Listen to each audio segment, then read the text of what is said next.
श्री राधे राधे। भक्तों, महापुरुष लोग अर्थात संत लोग जीव का कल्याण करने में लगे रहते हैं, अपने प्रभु की सेवा करते हैं, भक्ति करते हैं और शरण में आने वाले जीवों का पूरा कल्याण करते हैं। कल आपने श्रवण किया था कि एक सेठ जो बंगलौर का था, काशीनाथ जी, वो दीक्षा लेना चाहते थे, लेकिन महाराज जी ने दीक्षा नहीं दिया। और वो इतने विज्ञ पुरुष थे कि इस पर उनको कोई कष्ट नहीं हुआ। उन्होंने समझ लिया कि मेरे शरणागति में अभी कमी है, इसलिए दीक्षा नहीं मिल रही। किंतु उनकी जो समत्व बुद्धि थी सेठ जी की, उसको देख करके महाराज जी बड़े प्रसन्न हुए। महाराज जी ने देखा कि वो मेरी प्रसन्नता में, मेरी इच्छा में अपनी इच्छा मिला दिए हैं, इसलिए मेरी इच्छा को ही महत्व दे करके वो दीक्षा के लिए आग्रह करना बंद कर दिए। बहुत समझदार वो सेठ जी थे, भक्त थे। फिर महाराज जी ने उनसे गुप्त ढंग से सेवाएं कराई, संतों की सेवा, दुखियों की, गरीबों की, भगवान की सेवा गुप्त ढंग से कराई। और सेठ इतना आगे निकला इस सत्कर्म में कि महाराज जी था अर्थात गया प्रसाद जी का हृदय आनंदित हो गया और उनकी गहन श्रद्धा देख करके महाराज जी उनका आदर करने लगे और कृपा भी करने लगे। और इस चरित्र से जो मैंने सुनाया आपको,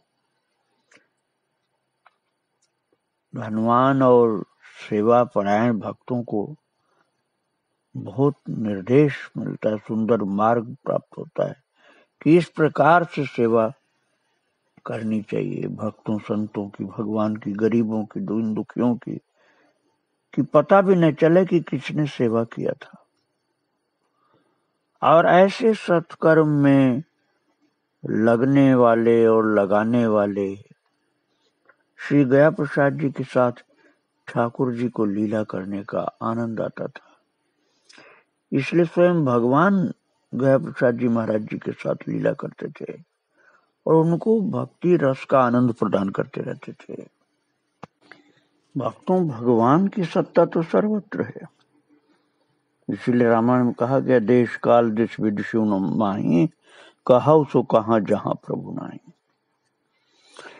आग जग में सब रहित विरागी, प्रेम ते प्रभु प्रगटई जिमि आगी। भगवान हर जगह हैं, लेकिन जहां उनके प्रेमी जन होते हैं वहीं अपनी स्थिति, अपनी सत्ता, अपना दर्शन, अपना प्राकट्य कृपा पूर्वक किया करते हैं। श्री गया प्रसाद जी महाराज को भगवान का अनुभव उनकी नाना लीलाओं के साथ होता रहता था। एक बार की घटना है भक्तों, महाराज जी अपनी भजन की कुटिया में अपनी शैया पर ही लेटे हुए थे और निकट में कुछ भक्त समाज भी बैठे हुआ था। तभी सहसा आप बड़े ऊंचे स्वर में चीख कर बोले कि भैया आओ, मेरे पैर में कांटा लग गया है। ऐसा बोले गया प्रसाद जी और बिस्तर पर लेटे लेटे ये सब बोल पड़े। सुन करके सभी उपस्थित लोगों ने महाराज जी से पूछा कि जी, आपके चरण में कांटा कैसे लग गया? आप तो अपनी शैया से नीचे पृथ्वी पर चरण तो रखे भी नहीं, फिर कांटा कहां से लग गया? तो उत्तर में महाराज जी बोले कि अरे नहीं भाई, मेरे पैर में कांटा लगा हुआ है, तुम लोग देखो तो सही। तो उपस्थित जनों में से कुछ ने देखा कि श्री चरण में कांटा लगा हुआ दिखाई दे गया। जैसे तैसे वो निकाल तो दिया गया, लेकिन सभी को महान आश्चर्य हुआ कि कांटा लगा कैसे, ये क्या लीला है? महाराज जी तो अपनी शैया पर थे, ये कांटा कहां से लगा? कहीं आए गए तो है नहीं। तो फिर भक्त लोग ये समझ गए, जो उनके निकट के भक्त थे, जैसे कृष्णदास जी और भी भक्त लोग, संत लोग ये समझ गए कि ये लीला हुई ठाकुर जी की।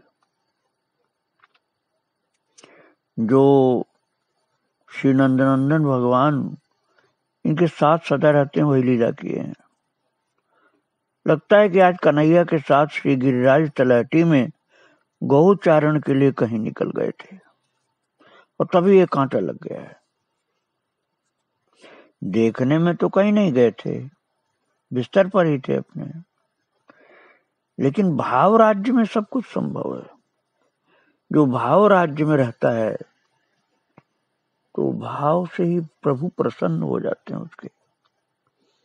और भाव राज्य में गोपाल के साथ वो गोचारण के लिए बाबा चले गए थे। इसीलिए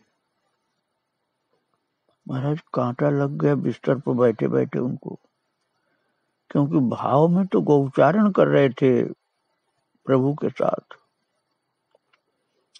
और इस घटना की चर्चा तो गोवर्धन के ब्रजवासियों में बहुत फैली थी। और महाराज जी पूर्ण सात्विक थे, इसलिए बड़ी सादगी से रहते थे। यहाँ तक कि खान पान में भी कभी भी थोड़ा सा स्वाद बुद्धि नहीं रखते थे। कोई उत्सव में, कहीं कहीं ब्रज में 9 संवत्सर का उत्सव मनाते हैं भक्त लोग, तो ऐसा ही 9 संवत्सर का उत्सव था। तो कुछ लोगों ने कहा कि आज 9 संवत्सर है तो विशेष कुछ व्यंजन बनाए जाएं, तो बहुत अच्छी क्वालिटी के चावल भी बनाए गए और भोग भी लगा उसका।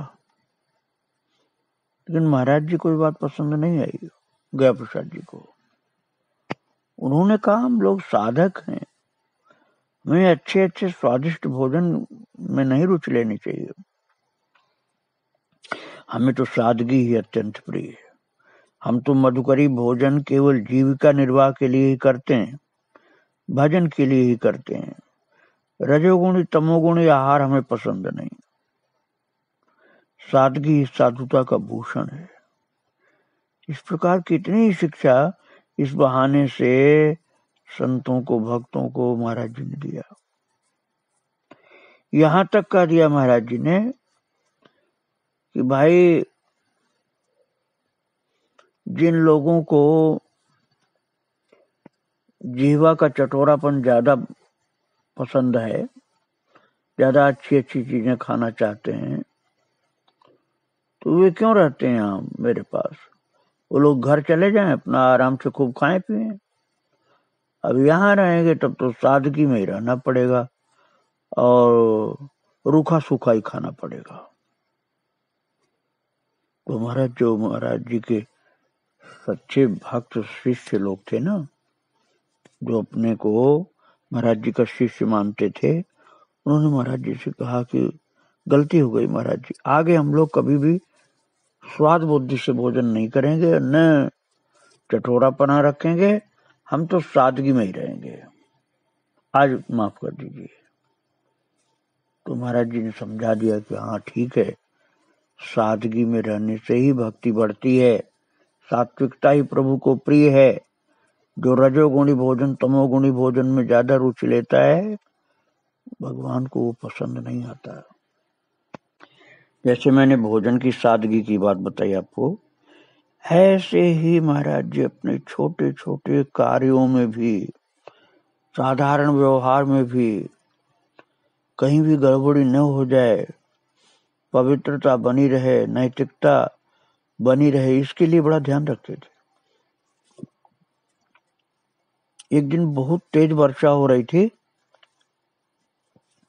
तो नित्य पाठ सुनने के स्थान पर नीम के नीचे आंगन में पानी भर गया और पानी रोकने के विचार से महाराज जी के एक सेवक ने मंदिर में रखी हुई ईंटों में से 2 ईंट उठाकर आंगन में लगा दिए। तो महाराज जी की दृष्टि पड़ी। उन्होंने सेवकों से पूछा कि ईंट कहाँ से लाए। सेवक ने उत्तर दिया कि मंदिर में ही आई हुई रखी हैं, उन्हीं में से ले आए हैं 2। तो महाराज जी बोले, ठाकुर सेवा की ईंटें हैं, अभी तुरंत इनके पैसे ठाकुर जी के गोलक में डाल कर आओ। तो महाराज सेवक ने आदेश का तुरंत पालन किया।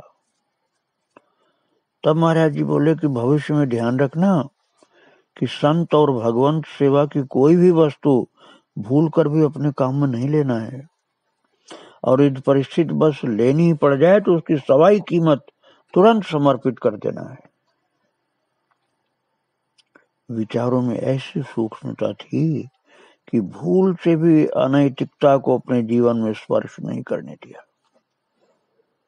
अब आप समझिए, इस गंभीर बात को जल्दी आदमी ध्यान ही नहीं देगा कि ईंट तो मंदिर में ही रखी थी, अब अपनी सेवा में ले लिया। तो महाराज जी को ये लगा कि भगवान के सामान को अपनी सेवा में ले रहे हैं, इसलिए इसका पैसा देना चाहिए, बराबर नहीं सवाया लगा के। ऐसे ही तपस्यामय जीवन था महाराज जी का। सोहनी सेवा के लिए एक चबूतरा बनाया था महाराज जी ने। सोहनी सेवा मतलब झाड़ू लगाने की सेवा। तो मिट्टी ढो ढो करके महाराज जी लाते थे, एक चबूतरा बनाते थे। कुछ भक्त लोगों ने भी सिर पर ढोया, तो हाथरस के कुछ आ गए प्रेमी, उन्होंने महाराज जी का कष्ट देख करके, महाराज जी ने कष्ट माना नहीं, लेकिन भक्तों को कष्ट हुआ कि सिर पर महाराज जी मिट्टी ढो ढो करके ला रहे हैं, चबूतरा बना रहे हैं। तो किसी तरह से महाराज जी को राजी कर लिया कि आप ये कष्ट मत उठाइए, हम मिट्टी डलवा देते हैं। तो मिट्टी डलवाई गई लेबर से और जानवरों के द्वारा। और जब चबूतरा तैयार हो गया तो महाराज जी के लिए वो खास जगह बन गई जहां भजन ध्यान करते थे। लेकिन श्री गया प्रसाद जी ने अपने सेवकों को कहा कि ये तरीका तुम लोगों का सही नहीं है, जो जानवरों पर ढो ढो करके मिट्टी लाए हो और लेबर लगा के मिट्टी लाए हो, ये तरीका सही नहीं। तरीका सही ये होता है कि खुद तपस्या करके मिट्टी डालनी थी। तुम लोगों ने मुझको तो बैठा दिया और खुद भी सेवा में नहीं लगे और पैसा खर्च करके और पशुओं के पीठ पर ले आए, ये सही ढंग नहीं है। लेकिन उसको भगवान के लिए चबूतरा को बनवाया था। भजन ध्यान तो करते थे महाराज जी पर, लेकिन उन्हें ये लगता था कि चबूतरे पर हमारे बाल कृष्ण खेलेंगे, उनके सखा लोग खेलेंगे, इसलिए उसको बहुत झाड़ू बुहारू करके साफ सुथरा रखते थे बिल्कुल। और सोहनी सेवा बोलते हैं भक्तों झाड़ू लगाने को। तो सोहनी सेवा करते और झरे बोरे चबूतरे पर उनको लगता था हमारे जीवन प्राणानंद किशोर अपने सखाओं सहित निरंतर आनंद मगन होकर के बाल क्रीड़ा करता है। और महाराज बड़भागी भक्तों को बाबा की कृपा से ऐसा दर्शन भी हुआ था। और सोहनी सेवा करते हुए महाराज जी कभी कभी हाथ से ही करने लग जाते थे बिना झाड़ू के। तो भक्त लोग कहते थे महाराज जी आपके हाथ में कुछ लग जाएगा, कांटे लग जाएंगे। तो कहते थे इसीलिए तो हाथ से कर रहा हूं कि कोई कांटा तो नहीं है यहाँ। जब कांटा मेरे हाथ में लग जाएगा तो इसका मतलब हुआ कि मेरा बाल कृष्ण नंद किशोर आएगा तो उसके चरण में भी कांटा लग सकता है। इसलिए झाड़ू सेवा को सोहनी सेवा से ही काम नहीं चलेगा, मैं अपने हाथ से भी साफ करता हूँ, हथेली से, जिससे पता चले कि हमारे नंदलाल को कोई कांटा तो नहीं लग जाएगा यहाँ पर। ऐसी भावना थी भक्तों की। भक्तों, जब तक महाराज जी के शरीर में सामर्थ्य था शौच आदि कृत्य के लिए किलोमीटरों दूर जंगल में जाते थे, कई किलोमीटर दूर। और एक बार जंगल जाते समय बरसात के मौसम में श्री चरण फिसल जाने के कारण गिर गए थे। तो गिरते समय हथेली का सहारा लिया तो जमीन पर हथेली न पड़ के केवल अंगूठा पड़ा। तो पूरे शरीर का बोझ अंगूठे पर पड़ने के कारण अंगूठा में चोट लग गई, अंगूठे की हड्डी में भी चोट लगी और मर्म स्थल पर जबरदस्त सूजन आ गई जहां चोट लगी थी उस जगह पर। तो महाराज जी का एक सेवक जंगल जाने के संपूर्ण मार्ग को आसपास के खेतों से मिट्टी उठा उठाकर फावड़े से सुंदर प्रशस्त कराया। और जब अगले दिन जंगल गए महाराज जी शौचादि कृत्य के लिए, तो मार्ग को प्रशस्त सुंदर देख करके प्रसन्न तो हुए, परंतु खेतों से लाई गई मिट्टी को देखकर अपनी नैतिकता बस कुछ खिन्न जैसे भी हुए। लौट करके स्नानादि कृत्य संपन्न करने के उपरांत उस सेवक से बोले कि भैया, सुंदर काम तो वो होता है जिससे किसी का अहित न हो, जबकि किसानों को उस कार्य में जो उनके खेतों की मिट्टी लाए वो सावधानी से करना चाहिए था। उनकी मेहने जो ठीक कर दिया है, टूटी फूटी मेहने ठीक हो गई, वो तो बढ़िया काम किया, लेकिन उनके खेत से मिट्टी उठा लाए तुम, इससे किसानों को कष्ट तो नहीं हुआ? यदि ऐसा हुआ होगा तो ठीक नहीं है, किसानों का किसी प्रकार का नुकसान नहीं होना चाहिए। गरीबों का बड़ा ध्यान रखते थे महाराज जी।